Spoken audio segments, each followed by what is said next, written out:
Assalamualaikum warahmatullahi wabarakatuh. Perkenalkan, nama saya Paulina Amyuliawati dari kelas 11 MIPA 1 nomor absen 27.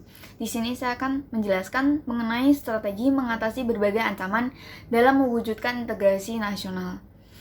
Yang pertama, di bidang ideologi dan politik. Ada 4 hal yang dikedepankan oleh globalisasi di bidang ideologi. Yang pertama yaitu demokratisasi, kemudian keterbukaan, kebebasan, dan hak asasi manusia. 4 hal ini dijadikan oleh negara adidaya seperti Amerika Serikat sebagai standar atau acuan bagi negara-negara lainnya yang tergolong negara-negara berkembang. Nah, namun demokratisasi yang diusung oleh negara-negara adidaya ini justru digunakan untuk menekan negara-negara yang bukan sekutunya, sehingga sering terjadi perselisihan atau konflik kepentingan antar negara. Indonesia sebagai pemegang demokrasi Pancasila harus mampu menciptakan pemerintahan yang kuat, tahan uji, dan mandiri. Indonesia harus menunjukkan eksistensinya sebagai negara yang kuat dan mandiri tanpa meninggalkan kemitraan kerjasama dengan negara-negara lain. Nah, untuk mencapai hal ini, ada beberapa hal yang perlu dicapai. Yang pertama yaitu mengembangkan demokrasi politik, yaitu dengan mengaktifkan rakyat sipil di arena politik, serta mengadakan berbagai reformasi lembaga-lembaga politik sehingga kinerja dan fungsinya baik dan benar. Yang kedua yaitu menegakkan supremasi hukum, dan yang ketiga yaitu memperkuat posisi Indonesia dalam kancah politik internasional. Yang kedua, di bidang ekonomi. Pada realitanya, globalisasi ekonomi pada masa kini dipegang oleh negara-negara maju, sedangkan negara-negara berkembang tidak diberikan cukup ruang untuk mengembangkan perekonomian rakyatnya.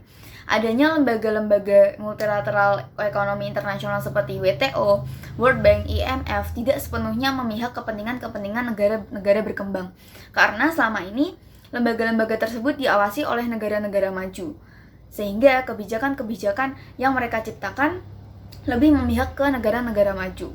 Nah, sistem ekonomi kerakyatan merupakan salah satu cara yang sangat ampuh untuk mengatasi ancaman-ancaman di bidang ekonomi ini. Kita harus meningkatkan kemandirian bangsa kita dalam bidang ekonomi. Nah, untuk mencapai hal itu ada beberapa hal yang perlu dilakukan.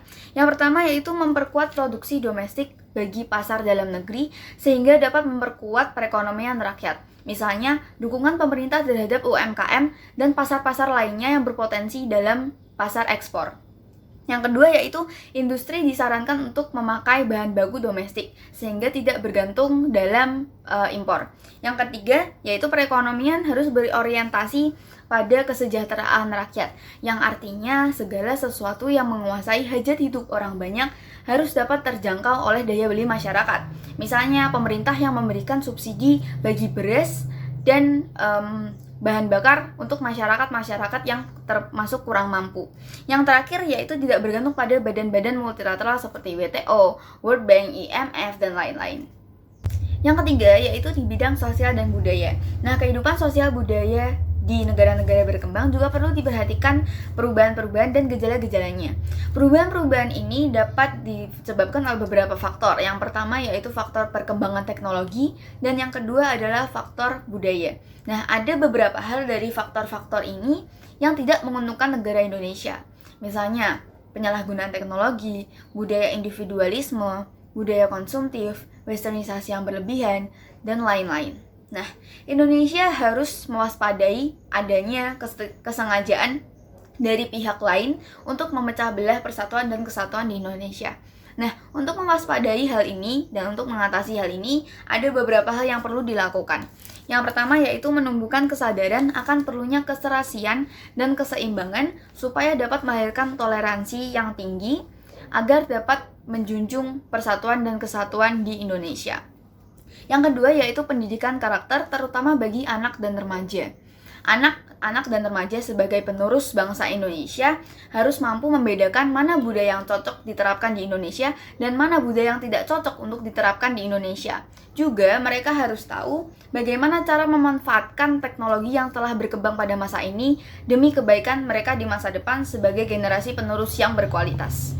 Yang keempat yaitu di bidang pertahanan dan keamanan. Nah, ancaman-ancaman di bidang pertahanan dan keamanan atau ancaman-ancaman militer akan sangat berbahaya apabila tidak diatasi. Nah, oleh sebab itu, Undang-Undang Dasar Negara Republik Indonesia tahun 1945 telah mengatur beberapa hal untuk mengatasi ancaman-ancaman tersebut.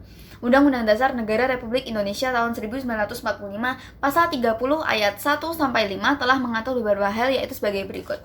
Yang pertama, tiap-tiap warga negara berhak dan wajib ikut serta dalam usaha pertahanan dan keamanan negara. Yang kedua, usaha pertahanan dan keamanan negara dilaksanakan melalui sistem pertahanan dan keamanan rakyat semesta oleh Tentara Nasional Indonesia dan Kepolisian Negara Republik Indonesia sebagai kekuatan utama dan rakyat sebagai kekuatan pendukung. Yang ketiga yaitu Tentara Nasional Indonesia terdiri atas Angkatan Darat, Angkatan Laut, dan Angkatan Udara sebagai alat negara bertugas mempertahankan, melindungi, dan memelihara keutuhan serta kedaulatan negara.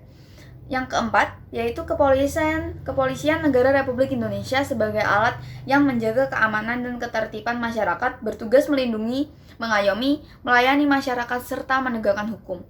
Dan yang terakhir yaitu susunan kedudukan Tentara Nasional Indonesia, Kepolisian Negara Republik Indonesia, hubungan kewenangan Tentara Nasional Indonesia dan Kepolisian Negara Republik Indonesia di dalam menjalankan tugasnya.